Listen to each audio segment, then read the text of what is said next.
Killed this motherfucker, man. Yeah, that's how you come on. That's how you supposed to start a show. Burn Live, y'all.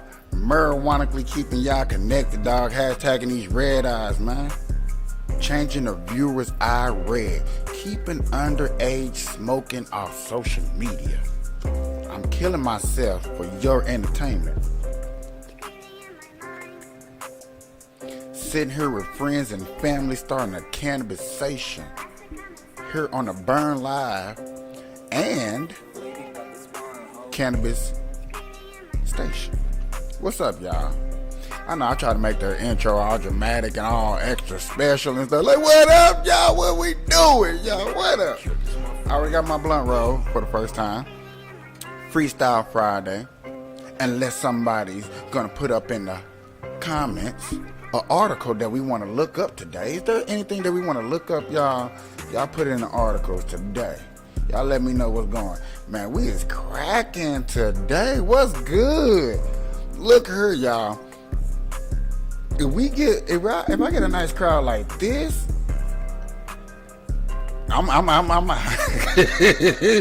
y'all making me blush, man. Welcome to the Burn Live Show, man. The Freestyle Friday, Monday through Wednesday. We do go political.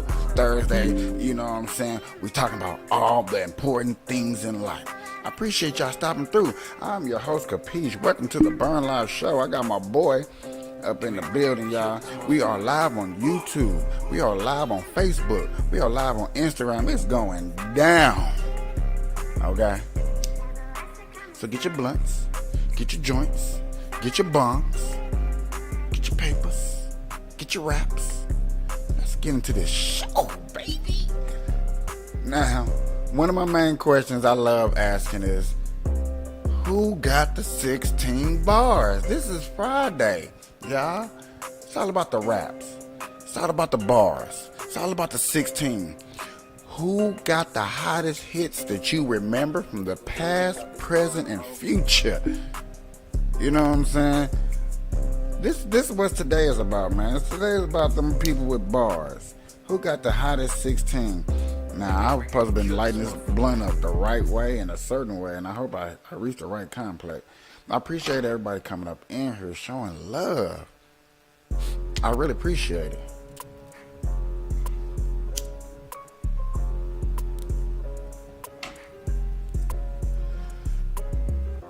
That when we be talking about these bars and spit these raps, it be mostly talking about in between retired rappers and the new age rappers, the new era, and how things are going.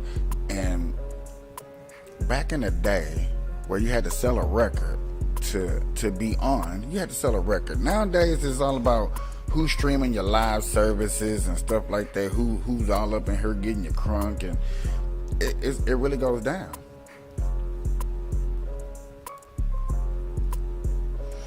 Hey, y'all, I had a lot of people up here for a second. I think they wanted to hear the political talk of it. Now, I understand that I did turn my marijuana chatter into a political chatter. I think that's what they wanted, y'all. I don't know. My engineer up in here, I appreciate my engineer stopping through. But hey, engineer, I think they want that political talk. I'm not gonna lie to you, dog. I'm feeling that vibe. Like everybody, like, man, you ain't talking that political talk. I don't want to hear it. Show off the receipts. I need to put that in my in my intro somewhere. We're here to show the receipts. So, hey, see, everybody done came back, y'all. So hold on, y'all. I got a quick story to get into real fast. So, y'all know I'm gonna come with the stories. Y'all know I'm coming with the stories. So let me get this story up and ready to share to y'all, cause this is what y'all wanted to see. I think this is what they came for, y'all. And this is what you came for. This is what I'm gonna give you, baby. Let's get into it. I mean, the nation the world was watching Tennessee, which is why they were on their best behavior. But even under their best behavior, you saw the disdain, the arrogance, basically I had a member on the floor call me an uppity Negro. I mean, this is the behavior of our body. And so even with the nation watching them, even with the world watching them, you see the assault on democracy that happened. And the most extreme example was my expulsion, because what it's doing, it's not about me, but it's about the 78,000 people I represent. These young people, one of the most diverse districts being silenced because they're upset that we don't fall in line to their narrative of what Tennessee should be. That is a multiracial democracy. Indeed, some of the most extraordinary moments. You had one member, the only non-white member in the House majority, lecturing you, he's Indian American, to say you should be happy to be there and you should just join with us and essentially behave yourself. There were, as another member that you alleged, it said to you that you were a disgrace and essentially called you uppity, but then wouldn't do it when you put your phone up and said, say that again on camera. And I believe he might have been one of the sponsors of this resolution. All right, guys, so we got to follow up on the story about the Tennessee GOP Republicans finally growing a pair, okay, getting some cojones, okay, finally grew out, okay, as they moved to expel 3 Democrats who helped stage an insurrection at the state capitol, okay. Now, I thought that all 3 of them would be expelled, okay. However, what happened was that 2 of them were expelled and 1 survived. Now, it just so happens that the one that survived was a white woman, and the 2 that got expelled were 2 black men. Now, I want you guys to keep in mind that Miss Gloria Johnson only survived by 1 vote, okay? But I still have questions. I got questions in regards to what may have been the reasoning behind Republicans or a Republican choosing not to vote to expel Miss Gloria Johnson, because I wanted to see all 3 of them get expelled. And it's a good thing that the Republican Speaker of the House there in the state of Tennessee went on Fox News and explained what the possible reasoning was. Take a look. Chaos erupting at Tennessee's Capitol as lawmakers expelled 2 Democratic state representatives who took part in this gun control protest after the deadly Nashville school shooting. But while state representatives Justin Jones and Justin Pearson were removed, the 3rd, Gloria Johnson, well, she survived the vote. And she claims that's because of racism. I think it's pretty clear I'm a 60-year-old white woman, and they are 2 young black men. I was talked down to as a woman, mansplained to, but it was completely different from the questioning that they got. Tennessee State Speaker of the House, Cameron Sexton, was there yesterday, and he joins us now. Thank you so much for being with us. So you heard Representative Johnson's characterizations of the questions about their behavior on the well that day and her explanation for why she survived and the other 2 were expelled. What's your reaction? Well, I mean, that's a false narrative on her part. She had 2 attorneys in the well. And if you go back and look at the opening, her attorney, John Mark Wendell, came out strong, made a lot of points that she was not as active a participant as the other 2. She didn't grab the bullhorn. She didn't scream and yell. She didn't lead the protest. Well, the one evidence of all 3, they were able to make their statements, have representation. Some of the members felt that she was not as active participant in leading the protest from the House. In fact, isn't that the argument she made to you, that she wasn't as active as the other 2 who were expelled? I'm reading a quote from her. She said, "I went to the well. As long as this microphone was on, I stood with them. As long as this microphone was on, they spoke and didn't yell. And when we called a recess, I think that's when the megaphone came out. I absolutely never yelled. This is about me as I understand it. I didn't speak in a voice as any other member on this floor. Make what you will." So she is making an argument, it sounds, that she behaved differently than the 2 that were expelled. And yet when you hear her go on CNN, she's saying it's because she's white and they are black. Yeah, it's unfortunate. She's trying to put political racism in this, which there was nothing on this. They were all given due process. They were all 3 that were up there. They all 3 went for expulsion. Even the Tennesseans said that they led the protest from the House floor. And so she made her statements. She separated. She played it smart. She played it smart. She didn't go up there bath mouthing down, disrespecting nobody. That's what she did. You know what I'm saying?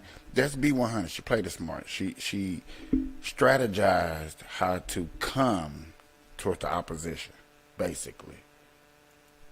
Separated herself. Actually, she separated herself from the other two and said, I didn't have the megaphone. I didn't yell. I didn't scream. I just stood there with them, alongside them. And so she made her case that she, as you said, did not do what they did on their case. Yeah, I mean, if were this a court of law, that would be the witness being impeached on cross-examination, making conflicting statements to you in her making a case not to be expelled, and to CNN in making the case that it was racism.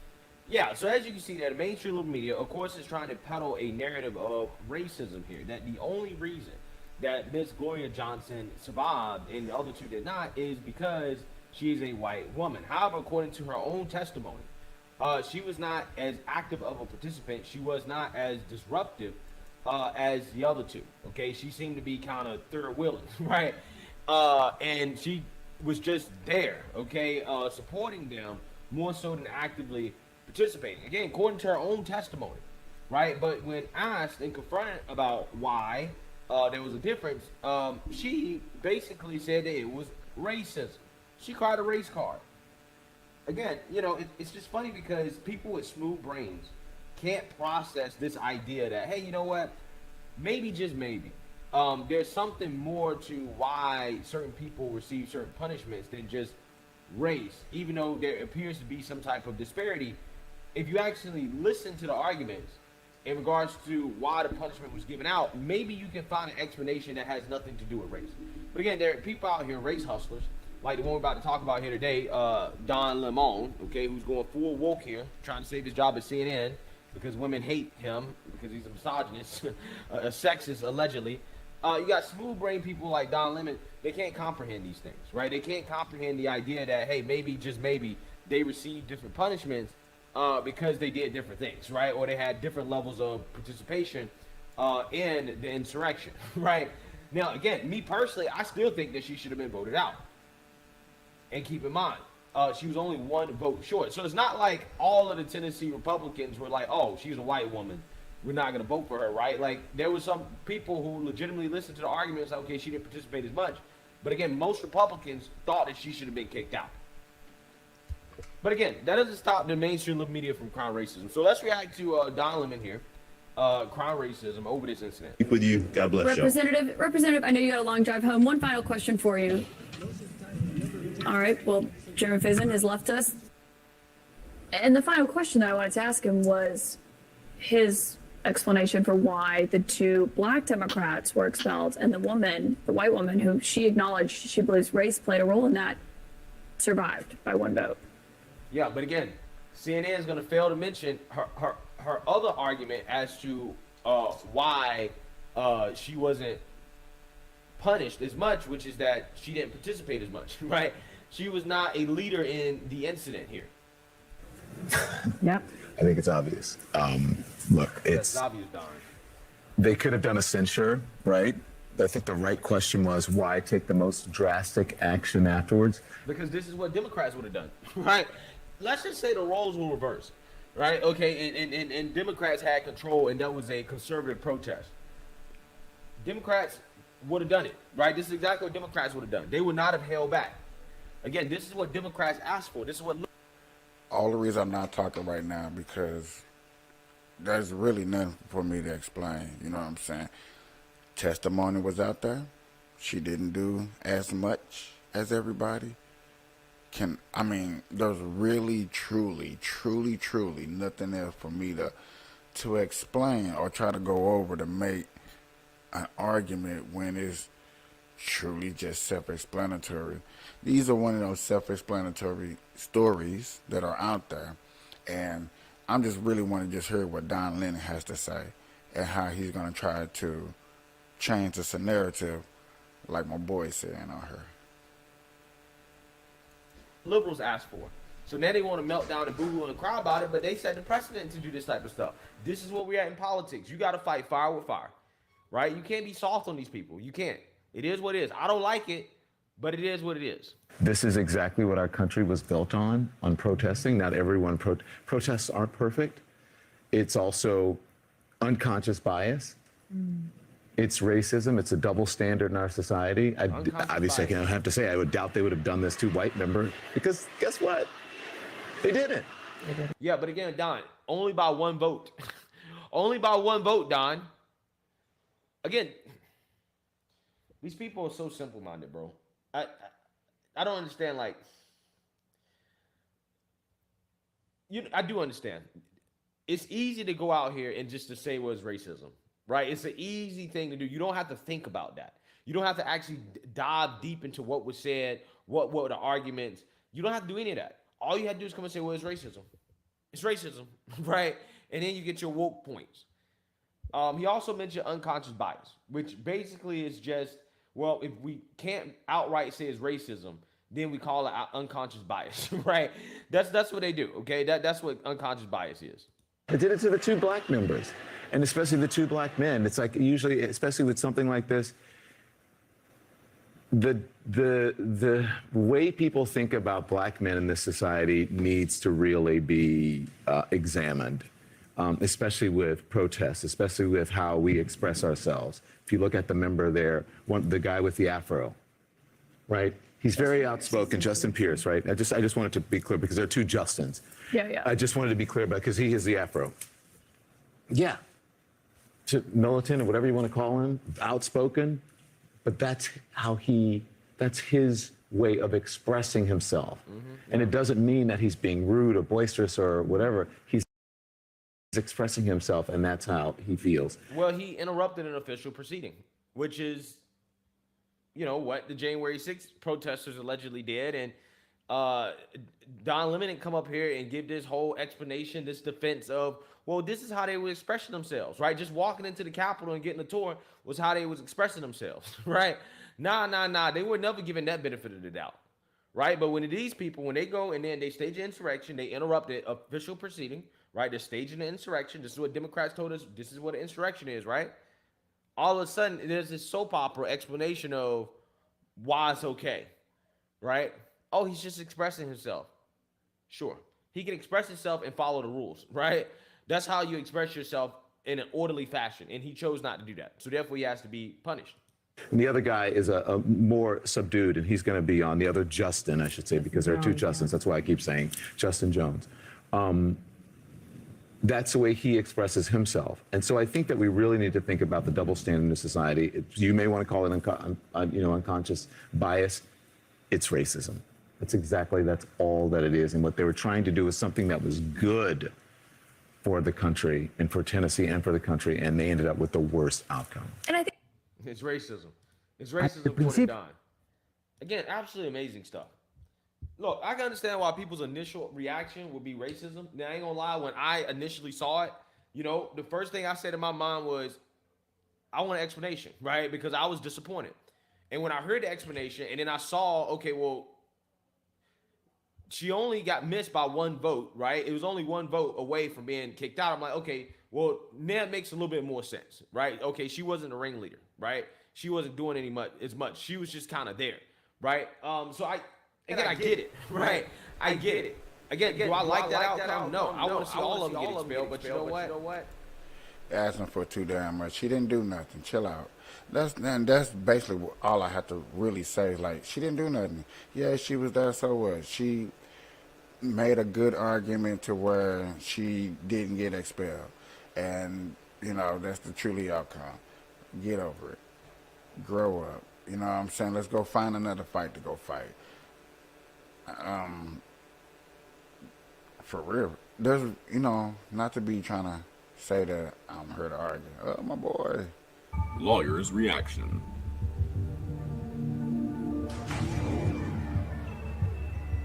Without context, it's impossible to know what happened between these two. But what is certain is that if someone is chasing after you, it is completely reasonable for you to be in fear for your life. And assuming that he didn't have a legal, valid reason to be running after her, then her use of force would be proportional and justified, making her not guilty.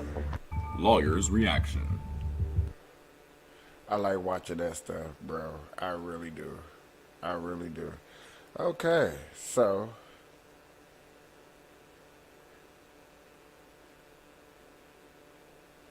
what? Okay, y'all already see it in the middle. You can't run forever, kid. I can't lose one more friend. Kim, this isn't what we talked about. You know? I have no idea what you're doing.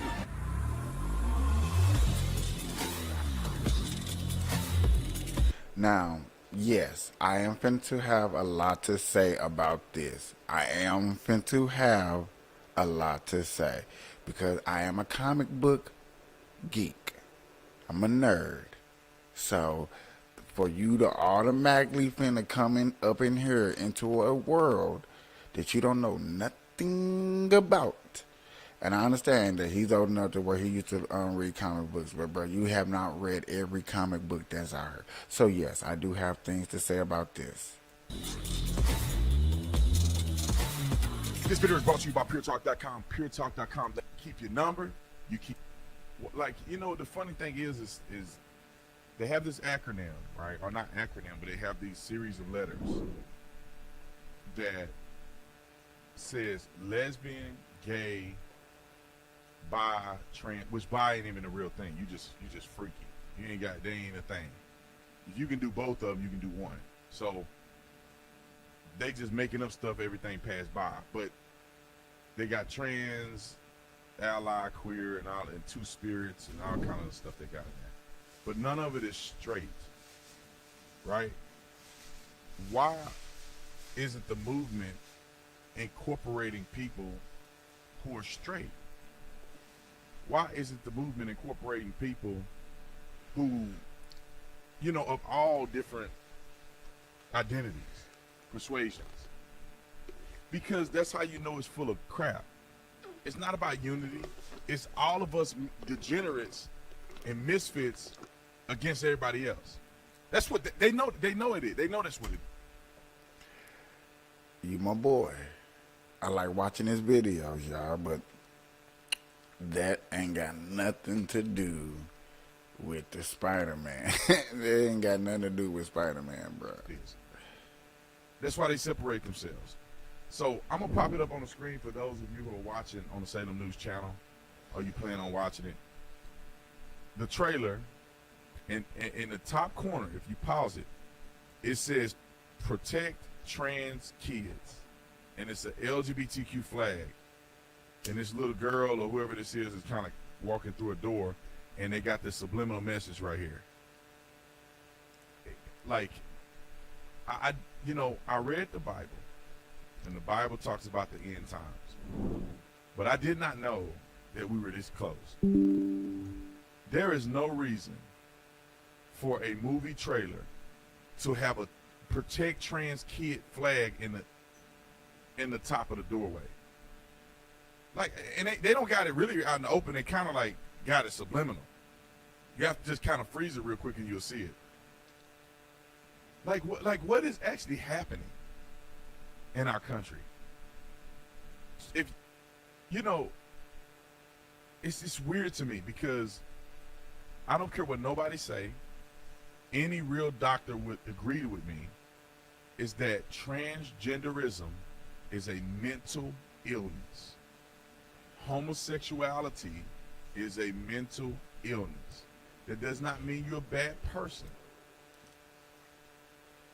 Okay, so yet again, unfortunately, I'm gonna have to agree with him because you know you could have just threw the flag up in there and been chilling on that. It'd have been okay. But to have that message up in there, which, it is what it is. I'm not finna say it ain't what it ain't, or it is what it is. It's up in there. I don't think we should be making a big issue for something that's barely in there. Now, when you watch the movie and it's all over the place, then yeah, but it was in there for a half of a second, y'all. Half of a second. To make a message, yes. Do you like it? No. Why are we gonna try to expose it? You know what I'm saying? It was a tenth of a second of a movement. You know what I'm saying? Not even worth the time of uttering words of confusion just to try to make a 10-minute video. That does not mean people should discriminate against you. You have to understand that something is misfiring in your mind if you are believing that you are attracted to a man and you're a man.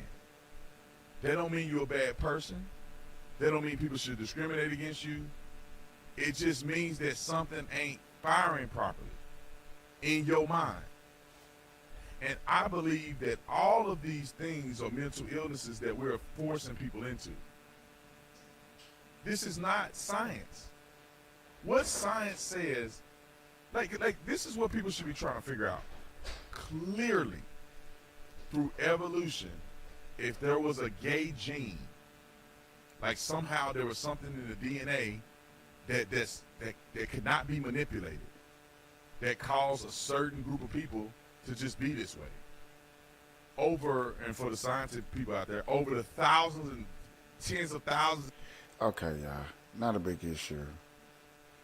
Not a big issue for a 10-second subliminal something that was up in there.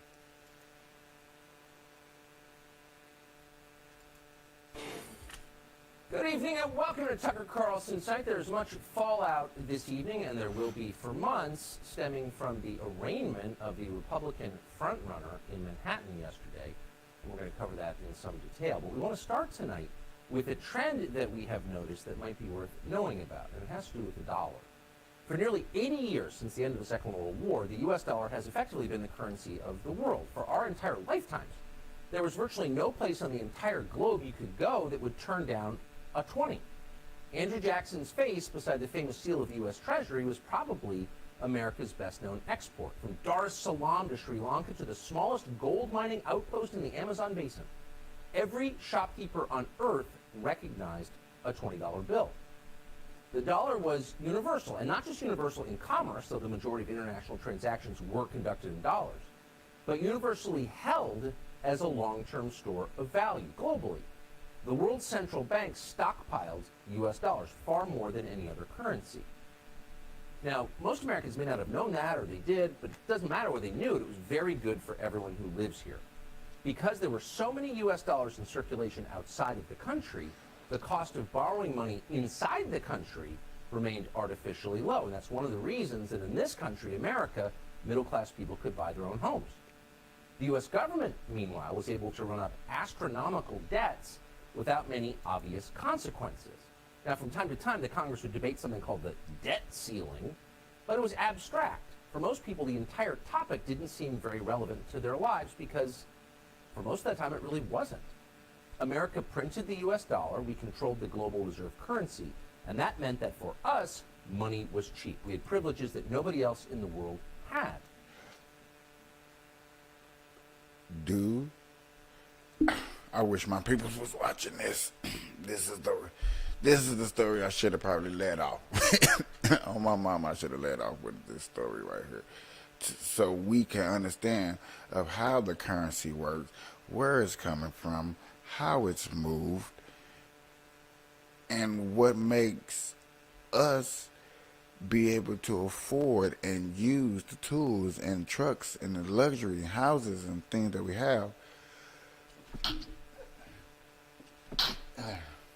the way we do. It's been very nice, but what would happen if it ended? You don't even really want to think about that because the consequences would be too ugly, really ugly. But we started to worry about it about a year ago. Really the day the Russian military rolled over the Ukrainian border. Now by itself, that was a destabilizing event. War always is destabilizing and always challenges the existing order. But it was the West's reaction to the Russian invasion that seemed ominous. Policymakers in the U.S. went insane. Joe Biden, helped by his Republican allies in the Senate, appeared to be determined not simply to topple the Russian government in some kind of regime change war, but to blow up the post-war economic order that had served the U.S. so generously for so long.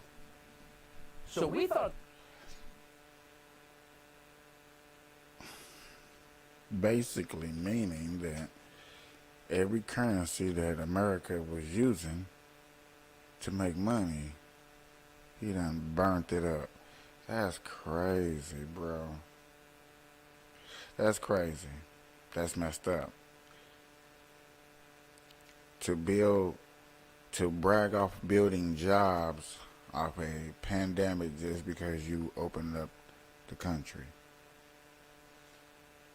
At the time, that the real threat to our future wasn't just the billions we were sending to Zelensky. That was reckless, but probably not going to end America. The real threat was the unprecedented economic sanctions that Joe Biden was allowed to, in fact, encouraged to, impose. Those sanctions, you'll recall, were supposed to hurt Russia. But even in March of last year, it seemed obvious they were going to hurt the United States much more than they hurt Russia. Here's what we said 13 months ago. We should prepare to lose our position as holder of the world's reserve currency. That is happening in slow motion. It's unmistakable. Now, the Biden people seem to have no idea this is going on, or maybe they want it to happen. Joe Biden was up there at the State of the Union bragging about how he took 30 points off the Russian ruble in a single day. Hooray, good for us! But once we stop celebrating our win, the destruction of the Russian economy, they deserve it. You gotta wonder, is there a downside to this?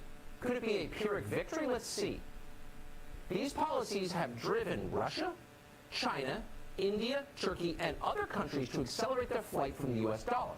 Now, to be clear, that's the majority of the global economy. This may be the most reckless and destructive thing any American president has ever done with the United States. So that was last year, and at the time, it was really just yelling into the wind. Those views were considered absurd, even treasonous. Biden and his Republican allies described sanctions against Russia as morally essential. So we seized oligarchs' yachts at anchor. We closed the Apple store in Moscow. We were all assured these were important victories, and anyone who asked questions about their long-term economic consequences was a Putin stooge. That was the consensus in Washington last spring, in case you've forgotten what it sounded like. The purpose of the sanctions has always been and continues to be deterrence. But let's also recognize the unique nature of the sanctions that we have outlined. These are some of the greatest sanctions, if not the strongest, that we've ever issued. The president believes that sanctions are intended to deter. As to the sanctions, the most important thing we can do is to use them as a deterrent, as a means of dissuading Russia from engaging in further aggression. We're right now enforcing powerful economic sanctions. With who? With who? It'd be the best damn question. With who? That's sad we have to ask that question, with who? Who are we making sanction with? Who we buddy with, brother? Let me know. Man. Why is she up there? She has no power, no say-so, but she can still sit back there and represent what? The stock market? Does she really represent the stock market like that, bro? She gotta represent the stock market like that. Yeah, I know what I'm talking about. Pelosi.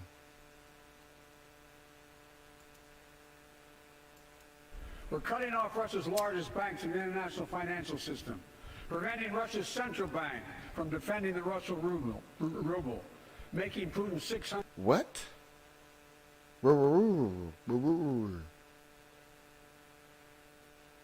That's... $130 billion war fund worthless. These people are such buffoons. And all the Republican senators nodding in agreement. You watch that and you wonder if they really believe what they were telling you. If they really did believe that, they're stupider than they look.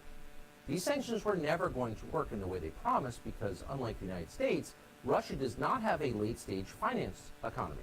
Russian oligarchs do not get rich from credit default swaps. They get rich from selling actual things that people need in order to live. Oil, natural gas, iron, fertilizer, coal, wheat. By some measures, Russia has the largest resource economy in the world. Oh, okay. So they could barter if they needed to. So a year later, despite the sanctions you were told are the greatest ever devised, the Russian ruble is just as strong against the US dollar as it was before the war in Ukraine. So we didn't really hurt Russia with those sanctions, certainly not long term. Who'd we hurt? Ourselves. E.J. Antoni and Peter St. Onge wrote an incisive piece in the Daily Caller last week that explains part of why this happened. Quote, a critical feature of a reserve currency is its apolitical nature, which Biden is now gutting. After both parties in Washington destroyed the dollar's stability with inflation, now the Biden administration has chosen to wield the dollar as a weapon. Together, these two factors send a message to foreigners, which is they should... This is why other countries don't want to mess with us. And they're like, oh, you know what? If you really going to wave a dollar in front of other countries, like they're not going to call each other, you see what America do to us, man? You see what America do to us? They think they were stupid, man. You know, they're going to sit up there with their other buddies, and they're going to collab, and they're going to come up with a new currency.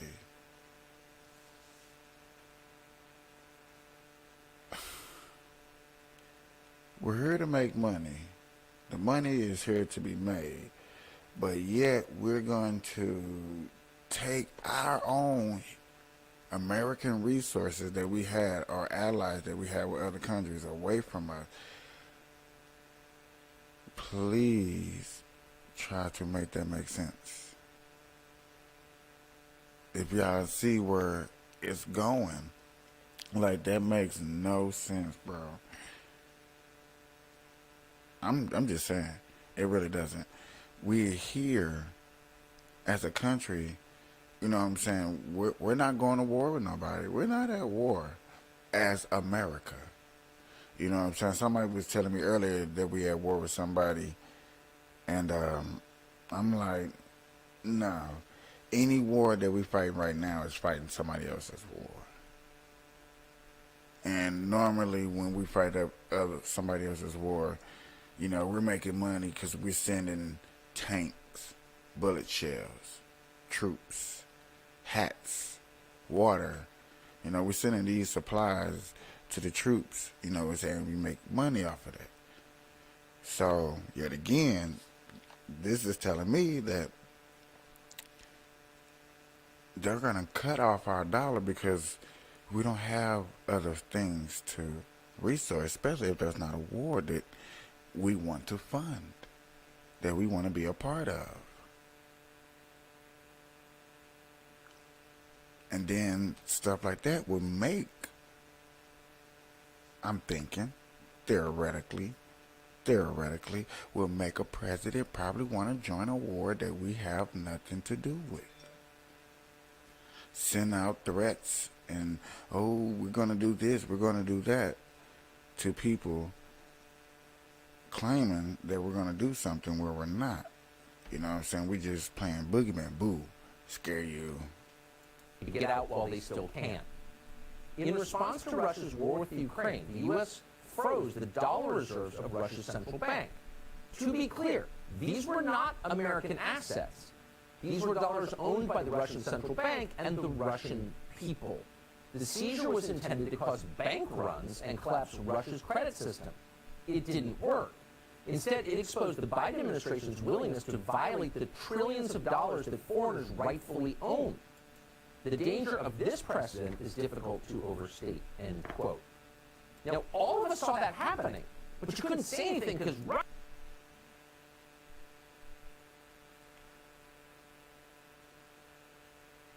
So basically, they really just gonna really hate on us. They really just gonna sit up there and just hate on us and just tell us that our money's just gonna decrease because of what?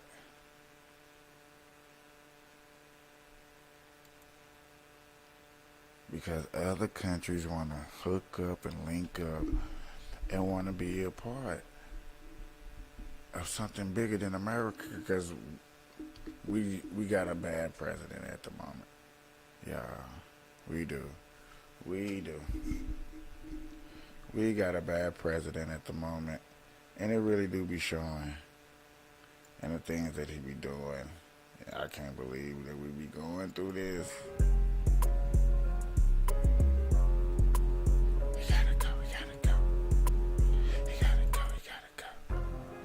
He gotta do something, y'all. Him gotta go do something. He gonna go do something. You know that boy be tripping. You gotta do something. You know that he be tripping.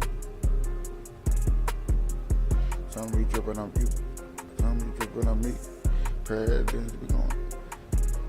And then, you know, it's sad when people can still sit up here and be like, you know what, bro, the presidents might not make it tomorrow. And when you can even make allegations like that, I know they come and check on him. Like, I wonder, do he be having like nurses and stuff to come look at him, like, you know what I'm saying, check his thermometer more often than any other president.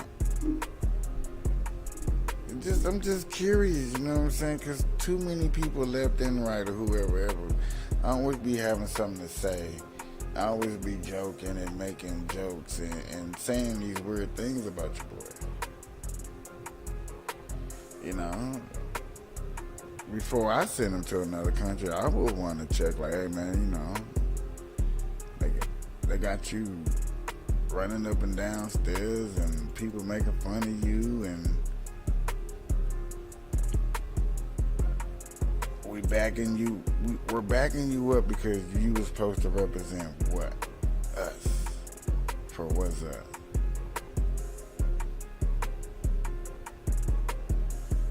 Okay, I think I found me another one. Found me another one. Found me another.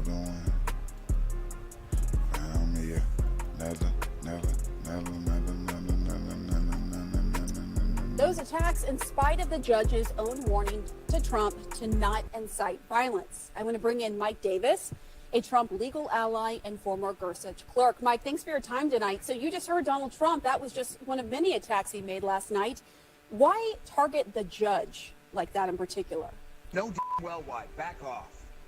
Well, I think President Trump understands that this is a political prosecution against him by a George Soros-funded Manhattan DA. Okay, let me just stop you right there. George Soros donated to a PAC that then donated to Alvin Bragg. Go ahead.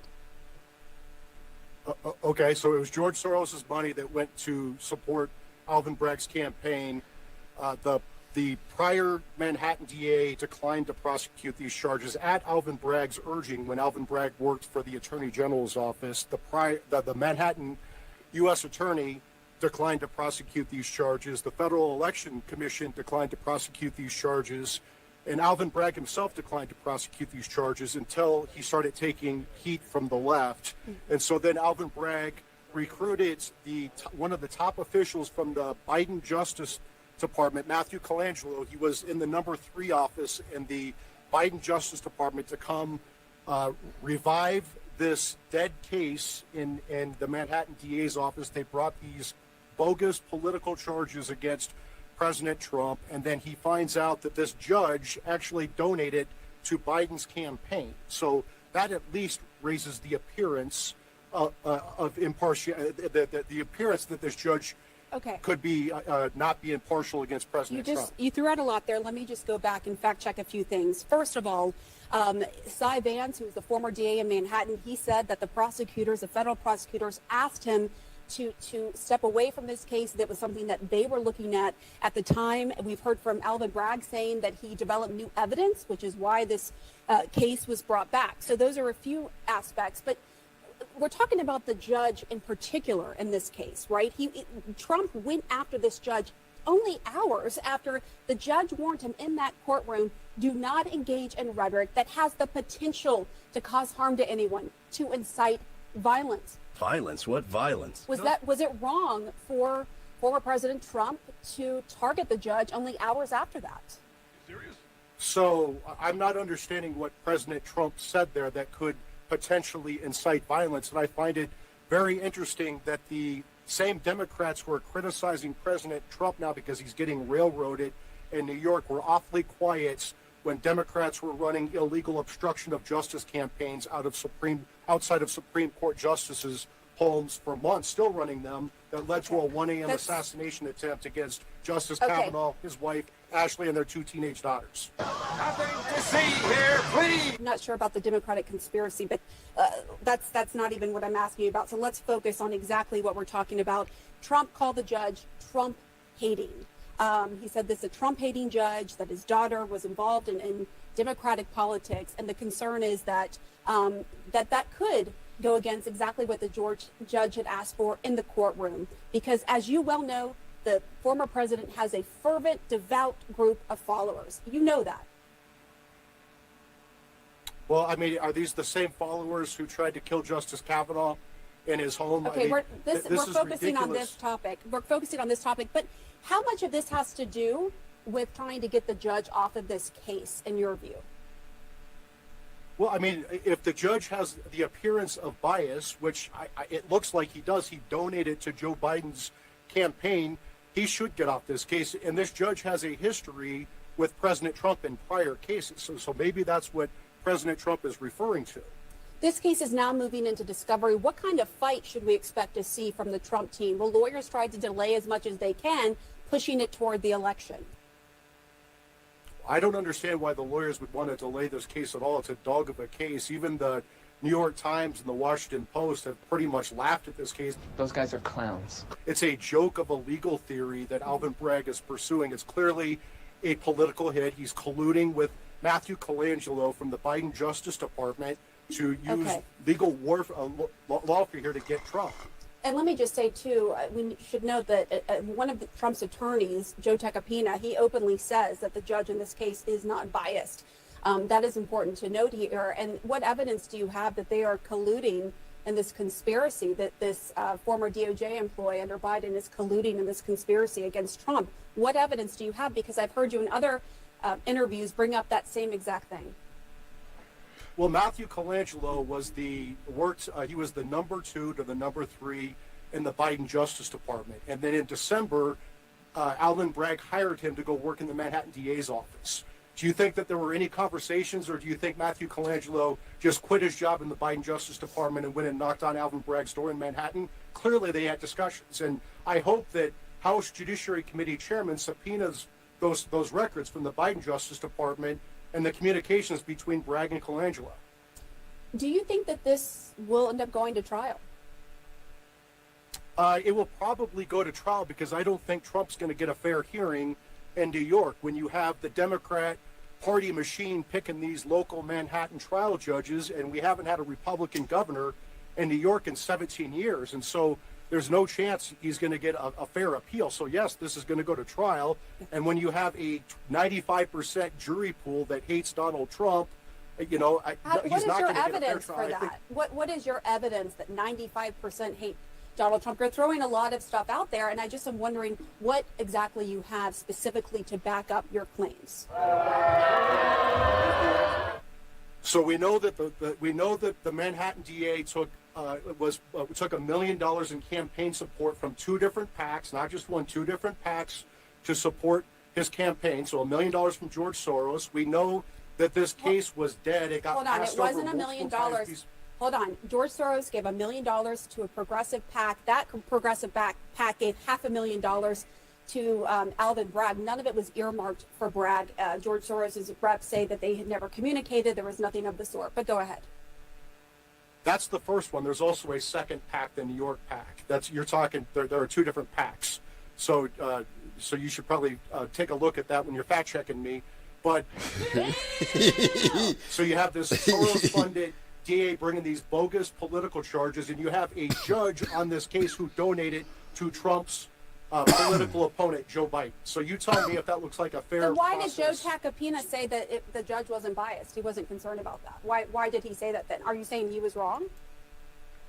Well, I don't know. I'm not Trump's lawyer. I don't have to go stand in front of this judge every day. Maybe Joe understands that this judge is not going to move the venue here. He's not going to recuse from the case. He's going to have to live with this judge who donated to Joe Biden's campaign, so he doesn't want to anger him. All right, we're going to, of But course, for check recusal, that's not the standard. The standard is appearance of bias. There is an appearance of bias when this judge donated to Joe Biden, President Trump's political opponent. But do you think that justifies Trump, to his millions of fervent, devout followers, targeting the judge? I know we're kind of circling back and we do have to end this soon, but I'm just wondering, is that what you're implying, that then justifies Trump targeting the judge publicly? Justify speaking out. You don't think Trump is allowed to speak out publicly? I'm not saying about that. an I'm not saying outrageous- that. He said So he was he Trump can't hating. criticize the. All right, Exhibit. She thinks she's slick, y'all. She wants to make sure a person, when you're probably good at manipulating or making people say their certain words or use certain sentences to lean your way, that's what she's trying to do. But it's not working for this guy right here. This guy is sharp, smooth, facts, receipts, money laundering, telling you where it's coming from, baby. That's why I'm letting you know it's going down. That's why I'm watching this. This is why I'm recording this. This is why I'm letting you know this how it goes down, baby. Don't be thinking, and this is on CNN. Come on, man. Quit playing with me.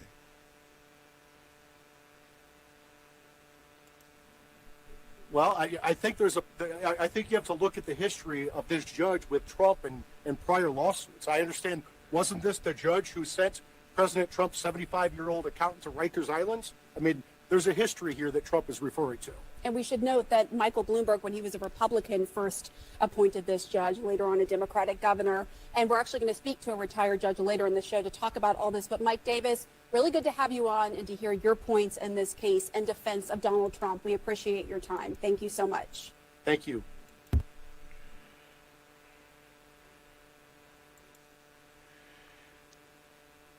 You see how they try to. They don't do Joe Biden lawyers like that. Or his brother on his collusion with China. Man, you don't never hear them tough questions like that on CNN. They not asking a question. No, it's just conspiracy. I know. She knows for just 1% knows. But you sit around that desk and have people send you papers. It's not like you sitting like hearing me and I gotta go find the facts. You know what I'm saying? I gotta go make sure y'all go find the facts. Gotta listen to the facts.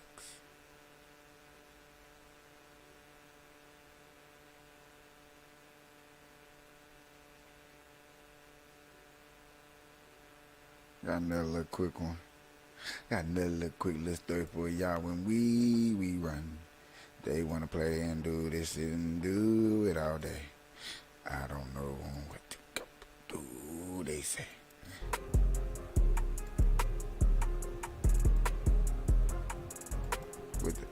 What they really want. What they really want. What they really want. What they really do. They be looking at boy like he really screwed. Got pick and choose. And I pick and choose. I don't want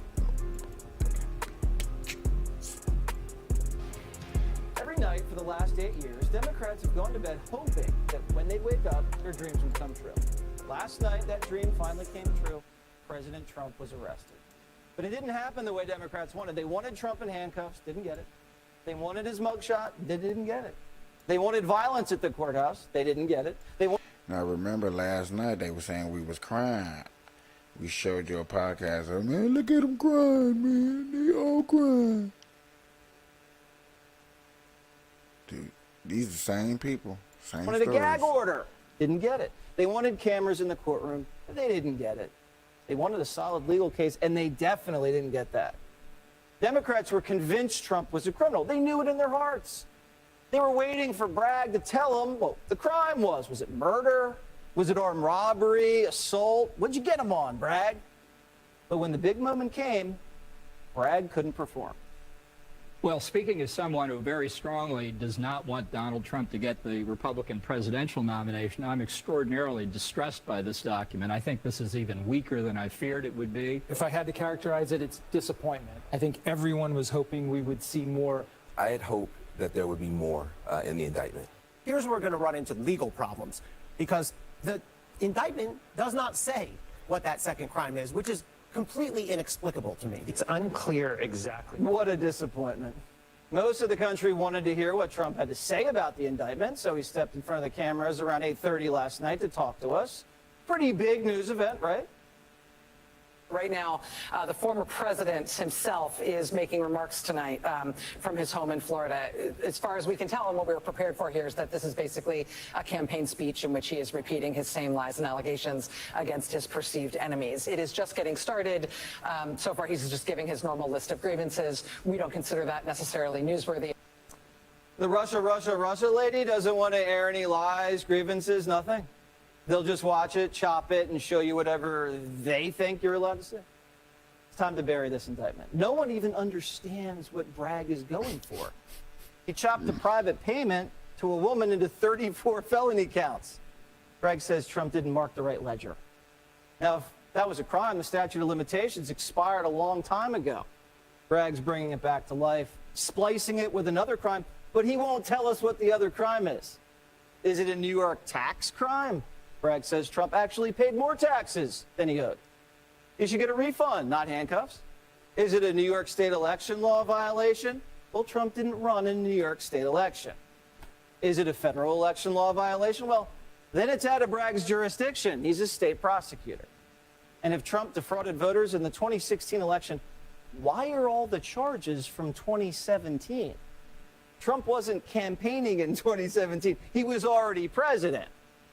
So Fat Alvin can't even read a calendar. This case should be dead in the water. But the prosecutor's a Democrat, the jury's full of Democrats, the judge is a Democrat. He left out, I mean, he didn't leave out nothing. He just put it all out there. He put it all out there on the line for you to understand, like, what is we fighting for? He can face 138 years in prison.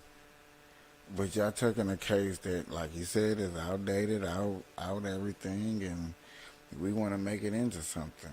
That's, when is enough is enough is enough. But understandable. They never gonna see enough. Never gonna get them, never gonna get them. When they get them, then they gonna get them. Until then, they might leave that boy alone. Quit playing with him. Man, they might as well, dog. Quit playing with that boy. Yeah.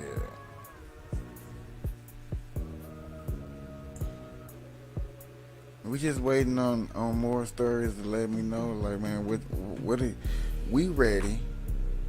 And, you know what I'm saying, our boys are really ready to go all of the whole miles. Go to court and everything. That's crazy. Senseless. Waste of taxpayers' money. Yeah, there's not been another Brown Live session. It's been a good night. On some chill. Hope y'all having a good weekend.